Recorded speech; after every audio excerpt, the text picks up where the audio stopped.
ভারতবর্ষ স্বাধীনতা লাভ করে 1947-এর 15ই আগস্ট। এই স্বাধীনতা যেমন একদিনে আসেনি, তেমনি মুষ্টিমেয় কত বীর বিপ্লবীর দ্বারা সম্ভব হয়নি। এই স্বাধীনতার পেছনে ছিল দীর্ঘ 190 বছরের লড়াই ও সংগ্রাম।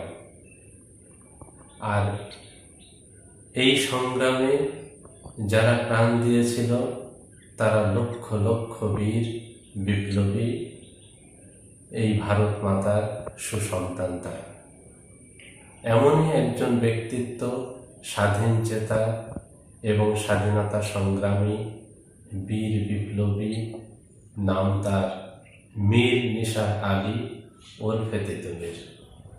আজকে আমরা আলোচনা করব সেই মীর নিসার আলী তিতুমীরের সংক্ষিপ্ত জীবন এবং স্বাধীনতার জন্য ভারতবর্ষে তার মহান আত্মত্যাগ। স্বাধীনতা সংগ্রামী তিতুমীর। ফুল ফুটে ঝরে যায় দুনিয়ার রীতি, মানুষ মরে যায় রেখে যায় স্মৃতি। কিছু মানুষ আছে যারা মরেও মরে না। তিতুমীর এমনই এক ব্যক্তিত্ব যিনি কৃষক বিদ্রোহের নেতা ও স্বাধীনতা সংগ্রামী বলে সমধিক প্রসিদ্ধ। তার প্রকৃত নাম মীর নিসার আলী। বাল্যকালে নিসার ম্যালেরিয়া জ্বরে ভুগতেন। তার দাদিমা তাকে নানা তিক্ত ঔষধ খাওয়াতেন, আর নিসার নির্বিবাদে তা খেতেন। এজন্যই তার দাদিমা তাকে আদর করে ডাকতেন তিতা মিয়া বলে, আর এ থেকেই তার নাম হয় তিতুমীর। তিতুমীরের জন্ম 1782 খ্রিস্টাব্দের 14ই মার্চ তদানীন্তন বারাসাত জেলার বসিরহাট মহকুমার অন্তর্গত চাঁদপুর গ্রামে, যা বাদুড়িয়া থানার অধীন। তার পরিবার ছিল ধনী কৃষক পরিবার। বাবা হাসান আলী, মা আবেদা রোকেয়া। কিশোর বয়সেই শরীরচর্চার সঙ্গে তিতুমীর মল্লযুদ্ধ, লাঠি, সড়কি চালনা এবং অন্যান্য ক্রীড়ায় পারদর্শী হয়ে ওঠেন। তিনি একজন নামকরা কুস্তিগীরও ছিলেন। মাত্র 18 বছর বয়সে তিতুমীর মহাগ্রন্থ আল কুরআনের হাফিজ হন এবং মাত্র 39 বছর বয়সে মক্কা শরীফে পবিত্র হজ্জ পালন করতে যান। তিনি আসলে ওয়াহাবি আন্দোলনের সঙ্গে যুক্ত ছিলেন। তার উদ্দেশ্য ছিল অত্যাচারীর বিরুদ্ধে রুখে দাঁড়ানো এবং সমাজের সকল মানুষের মধ্যে শান্তি ও সংহতি স্থাপন করা। ইংরেজ শাসিত ভারতবর্ষে সংগঠিত কৃষক বিদ্রোহের নায়ক হিসেবে তিতুমীরের নাম সবিশেষ উল্লেখযোগ্য।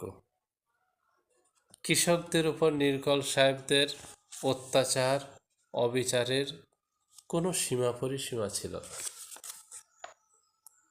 শাসক ইংরেজ নীলকর সাহেব, জমিদার ও মহাজনদের বিরুদ্ধে মানুষের পুঞ্জীভূত ক্ষোভ সমগ্র দেশে বিস্তার লাভ করে। তিতুমীরের সমর্থকদের দাড়ি পিছু 2.5 টাকা কর ধার্য করলে তিতুমীর গর্জে ওঠেন। সেই সময় সমাজের হিন্দু মুসলমান নির্বিশেষে সকল শ্রেণীর বঞ্চিত ও অত্যাচারিত মানুষেরা তিতুমীরের দলে এসে যোগদান করে। 1831 সালের 23শে অক্টোবর নারকেলবেড়িয়ায় তিতুমীরের নির্দেশে তার সমর্থকরা আত্মরক্ষার জন্য এক অভিনব কেল্লা গড়ে তোলেন।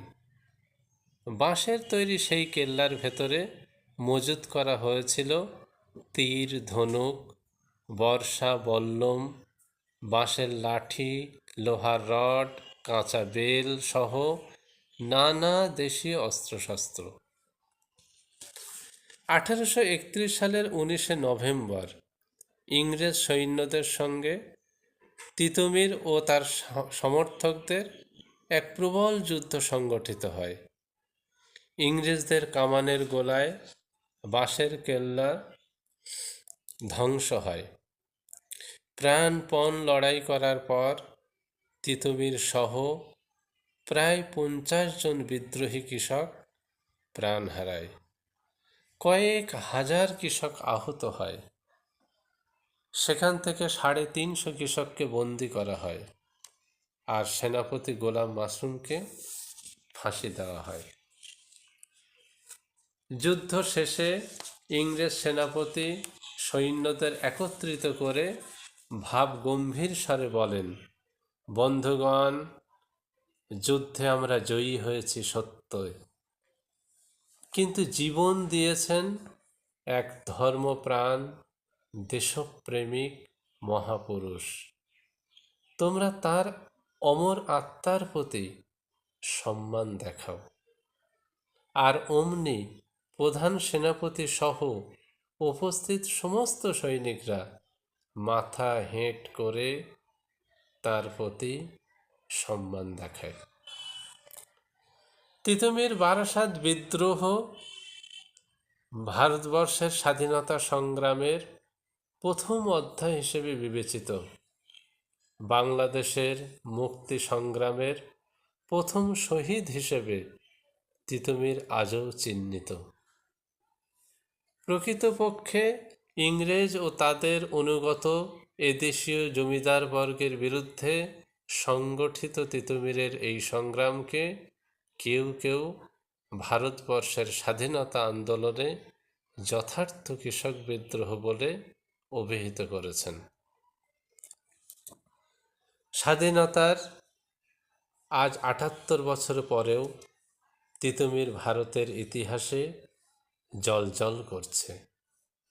উত্তর 24 পরগনার জেলা পরিষদ ভবনে তিতুমীর সভাকক্ষ, বারাসাতের চাপাডালিতে তিতুমীর কেন্দ্রীয় বাস টার্মিনাস গড়ে তোলা হয়েছে এবং পরিশেষে তার বাসভূমি হায়দারপুরে একটি স্মৃতিফলকও বসানো হয়েছে।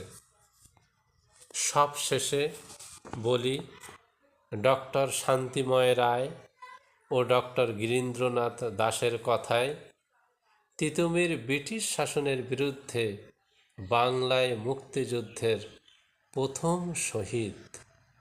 তিতুমীর সাম্প্রদায়িক ছিলেন না। ধন্যবাদ।